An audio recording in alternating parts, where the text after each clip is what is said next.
Excellent guys, welcome to my channel. Today we're going to look at the USB audio interface from Steinberg, the Steinberg UR12 with the so-called deep preamplifiers. So I really want to know how these sound, so I have prepared something special, and I picked this interface because it's silver and I think it's going to fit really well with my Mac Pro, which also has this silver color scheme.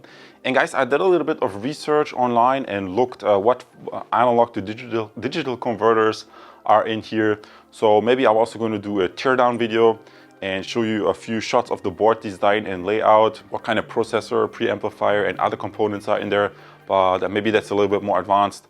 What I'm planning for right now is, because in the past on my channel I did a lot of reviews about, let's say, Behringer USB audio interfaces.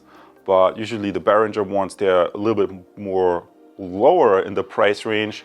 So this is definitely a step upwards, but I think it's still kind of entry level. And maybe you also want to pay attention when picking a USB audio interface that there are different ones. So the UR12 has these cinch connectors at the back, so that makes it really easy for me to connect them to my speakers, my desktop speakers from the computer. And that is the case for most manufacturers, no matter whether it's the Steinberg, Yamaha, Behringer and all these brands, that usually you have the more entry-level models, they have the cinch connector, but then the other models, they have this TRS connector for your studio monitors. So that's something you may want to consider then when picking a USB audio interface. Are you planning to use the audio interface with your normal desktop speakers, or are you planning to using it with studio monitors? Because that's a little bit of a difference right there. And since the Steinberg UR12 is the entry-level model, it doesn't have the tip ring sleeve connectors at the output at the back for your studio monitors. So that's a small side note. But guys, before I digress any further, what I wanted to mention is in the sound test part, what I prepared for you is 3 different microphones to test the preamps of the use of this USB audio interface. And first up, we're going to use the classic Shure SM58, which is a dynamic XLR microphone with a cardioid pickup pattern. And then I also have the brand new what I got, the AKG D5, also a dynamic microphone, but it has a supercardioid pickup pattern. So that should be actually more focused on your voice than this Shure. And then I have a very budget entry-level XLR mic, a condenser mic, the BM700, in this case from Tonor. And you might want to, if you just look in the video description, I linked this below, but the BM700 is sold, I think, under different brand names. Sometimes I also saw the BM800, which is supposedly a different model. So, but in any case, it's a very budget mic, and that way we can test the different microphones and see how the preamps perform. So one with a cardioid pickup pattern, supercardioid, and then the condenser mic to test the 48-volt phantom power right here. So guys, this concludes the introductory part. Without further ado, I'm going to progress right now to the unboxing part, which you can watch if you want to see close-up shots. But if you want, you can also go directly straight to the sound test. That's what this useful navigation in the video below is for. Awesome for tuning in. Guys, let's get started. Let's get rolling. Now guys, I'm very excited to have a look at the Steinberg UR12 USB audio interface. And maybe you noticed Steinberg, I think it used to be a German company, it kind of still is, but it got bought by Yamaha if I'm not mistaken. And from what I have read online, I think it was even so that the SEO drivers, I hope I pronounced this right, SEO drivers, I think Steinberg developed this or something like this. I mean, no guarantees, but I think I read something like that. So without digressing any further, let's quickly look inside the box and see what we can find. The box is a little bit bigger compared to, let's say, a Focusrite. We have obviously some download information for the software. We have a manual and USB cable. Obviously, that's what you need to connect it. Always nice to have. And then the interface itself. So let's take this out. Here even is CD with tools for UR2. Not sure what that is, but we'll figure this out in just a second. And the interface itself. And guys, that's one thing I really like about the Steinberg interface. The case is very, very nice. That's very nicely made. So here a little bit of a close-up shot so that you can really see the build quality. And it's really interesting how they make this fit and finish. So this silvery part is a little bit different than here. So I hope this shows on the camera, but I think just these small little touches that make it really nice. Although, for all fairness, I read also somewhere on the forums that one guy complained about this plasticky surface in the front. But guys, I mean, this is not a really super expensive interface. For what you get, it's still very, very affordable. And I picked this up on sale. And yeah, like I mentioned, you connect it via USB 2.0. It draws the power over USB 2.0, but they give you the option to switch it. So I also, from what I've researched, some people like to connect a separate power supply. So then it gets the power via a separate power supply. Apparently, if you connect the audio interface to your computer, in your computer there's a lot of high frequency, and that can carry, generated are in your computer a lot of high frequencies from the network cable, from the CPU, from all the peripheries. So all these data paths in your computer are transferred via frequencies. So some of this might carry into the USB. So that's why usually, even on the PCB, they should have some kind of filters, active, passive filters to reduce that. And yeah, some audiophiles, they swear on using separate power supplies. But I think it's a little bit overkill for a budget interface. Maybe if it's a more expensive one with high-end analog to digital converters, then that would make sense. Let me show you quickly the front. So front-wise, very nicely laid out design. You have an instrument input, high Z, as well as the XLR microphone.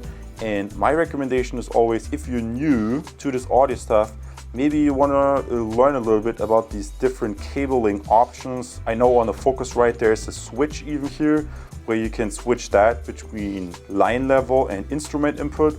And obviously, if it's on the instrument setting, I'm talking about the Focusrite, it's an unbalanced cable, and if it's on the line input, it's a balanced one.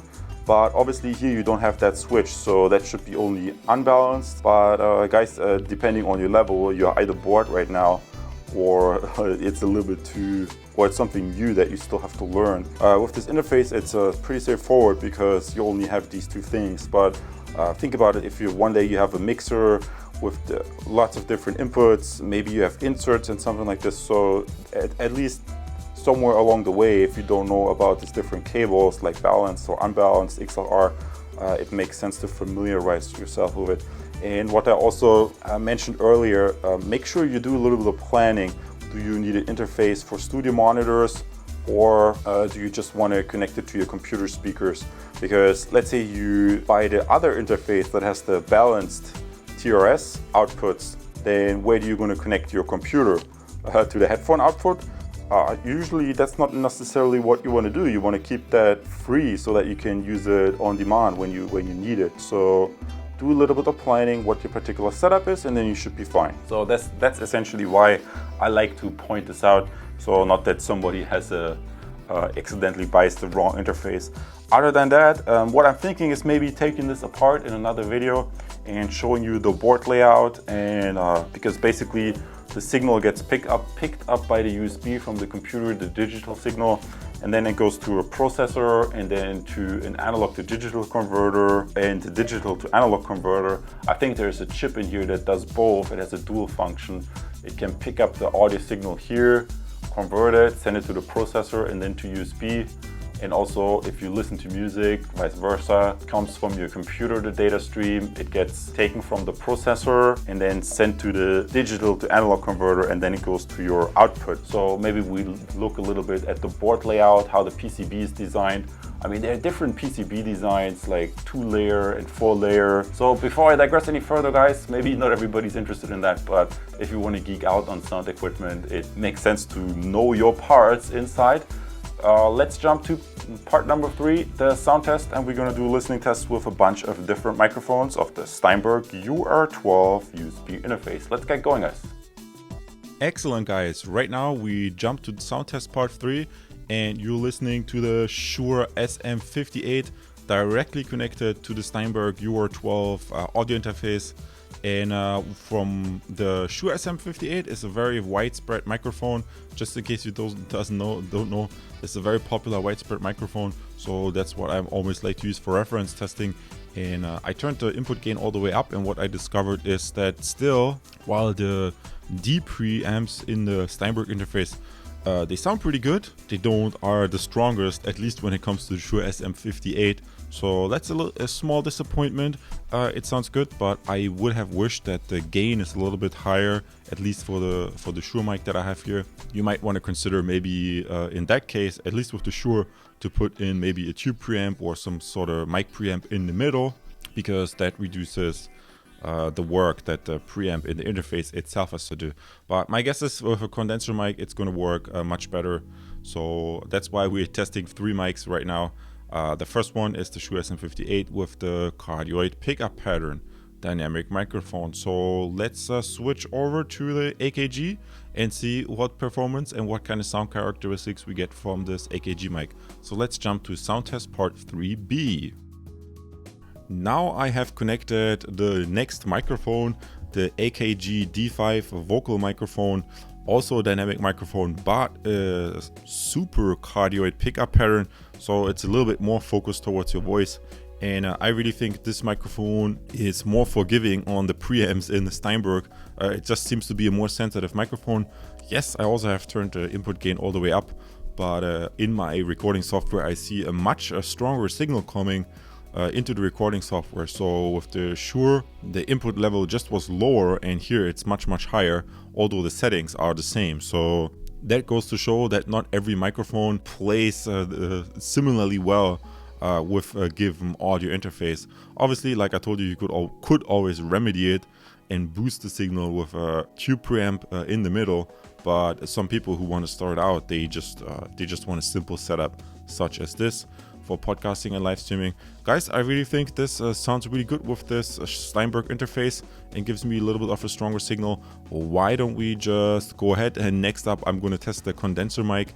For that I have to switch the phantom power on at the back, and then honestly I have still to remark or tell you, those are more pricier mics. So this is a real quality mic. The Shure is a quality mic.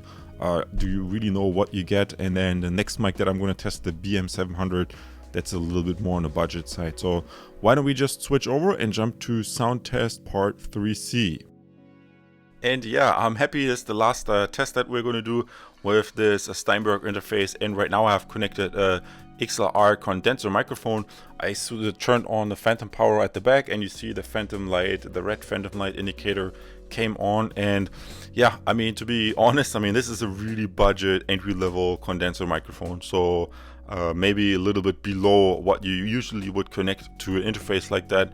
I usually would probably buy something that's a little bit more expensive to go with the interface. But I specifically picked that one as well, since we tested 2 more pricier mics and now a really budget mic, to see how the preamp, the D-Pre, performs, because that's what Yamaha or Steinberg promoted. This has the super D preamp, so we're testing how this sounds. And you see, because I use a condenser mic right now, I put it on the 1 or 2 o'clock position. So usually these condenser mics are way more sensitive, and I'm convinced that if you would test it, for example, with an AKG or Audio Technica condenser microphone, it would sound even better. I think the Steinberg is best used with condenser microphones or a sensitive dynamic one. But if you have a little bit insensitive dynamic microphone with the Steinberg, that's probably not the best match. That's my conclusion so far. But guys, I'm jumping ahead a little bit. Like I told you earlier, thumbs up for me for XLR gear overall. So this concludes the test of the Steinberg UR12. Let's jump to the summary and conclusion part, and I tell you what you can consider when being in the market for these microphones and making a good selection. Let's jump to part 4. Now guys, excellent. This concludes the review. We now have jumped to the summary and conclusion part, and I'm going to give you a quick wrap up what you can consider when picking a USB audio interface for podcasting and live streaming. And you have seen so far 3 different microphones that we have tested with the Steinberg UR12 interface. And unfortunately, I sometimes lose focus right here. Maybe I have to switch to manual. I think it's if my hand moves to the picture, then it may start to lose the focus every now and then, but I digress. So the Shure SM58, it sounded very nice. It's warm and very neutral. But the input volume, I think this is my biggest complaint when connecting the Shure SM58 to the Steinberg interface. Although I turned the interface, the input volume all the way up, the signal that I got out of this microphone was a little bit low.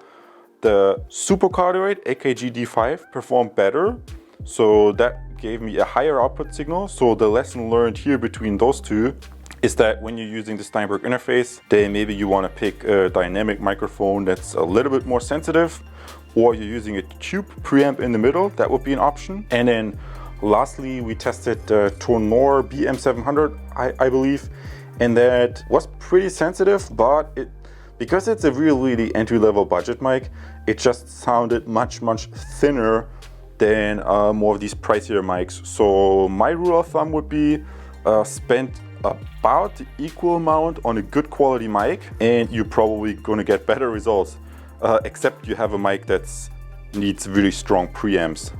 So that's something you have learned right now, and that you can consider when picking an audio interface microphone combination. And yeah guys, I'm always preaching XLR is pretty cool because you can connect obviously so much different equipment with each other, but also with that comes a little bit with the experience into play. So that's why I'm showing you these tests. And I also spent several days listening to music on this interface, and I can also clearly say that I really like the way this interface sounds. And again, I lost focus there for a second, guys, so that's plaguing me a little bit. So make sure you have the XLR cable for your microphone. Then make sure you consider that this is the model, that the UR12 is the model that has the cinch connectors on the back. So if you need the TRS balance cables for your studio monitors, you may want to step it up one level to the next higher version of the Steinberg. And the music listening, I hope this shows. Now that should be much better to demonstrate this. I just had to put the camera on my tripod because with one hand it's not so easily done. When I listen to the music of my speakers, if I put it on a 12 o'clock position, the listening to music, the sound was a little bit thinner, as opposed to I turned the UR12 all the way up and turned the volume of my speakers a little bit down. Then I got a signal that the music sounded as if it's a little bit richer, as if it had a little bit more bass. Obviously that's my subjective impression, and I can clearly say it still sounded much better than the internal sound card in my computer, that's for sure. But I also compared it, for example, to the Focusrite Scarlett Solo, and I really came to my personal, what I personally suspect is that even though, for example, the Focusrite Scarlett Solo and the Steinberg, while they use the same analog to digital converters, the actual PCB, the printed circuit board, the board layout is in fact quite different inside the Steinberg. The chip I think is a Cirrus Logic. I can show this to you at the side card, which Cirrus Logic chip this is. And also one difference between the Steinberg and the Focusrite, the Steinberg has an ARM chip, so your USB signal comes in here, it goes to the ARM chip, ARM3 or something. I mean, there are lots of different chip models, and then the chip talks with the analog to digital converter, and if you're listening music, for example, then it goes out of the analog to digital converter and gets amplified and goes to the output right here. And the same is kind of true for the input. So this really goes to show, depending on how the engineers design these devices and what components they use in the manufacturing process, even though you have two different companies that use the same analog to digital converter, still the sound can, I didn't mean to show you the middle finger, the sound can still come out differently. So maybe what I can do in the future is do some board teardowns and trace what components are exactly used, show you a few close-up shots if you're that nerdy and you want to know these details. Otherwise, I think if you're a high-end audio guy and you want like ESS Sabre chips and crazy DUC performance values or dual mono design, obviously most consumers, they're going to be more than happy with an interface like this. The only thing that I want to point out was that the Shure microphone, the D-Pre was a little bit on the low side, so that's the only thing that you should please remember. Guys, I talk a lot already. I still invite you to head over to my channel page if you want. I show this to you here, and there you can do comparisons of different pieces of audio gear, different interfaces, different USB mics, different XLR mics, or even lavalier mics such as this. For example, if you want to do YouTube videos, so you can find something for every purpose. I try to include a variety of products, and that will help you to learn more.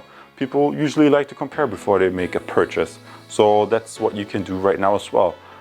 Have fun with your new gear. I see you as a subscriber and in my next video. Excellent for tuning in. Take care. And because you just watched the review of the Steinberg UR12 USB audio interface, you might also be interested in comparing it against this quite popular Focusrite that I also reviewed on my channel for you guys recently. And like I mentioned before, on my channel page there's a playlist called Audio Equipment where you can find a bunch of other reviews that most of my viewers enjoy for comparing purposes. I see you in the next video. All the best to you. Take care.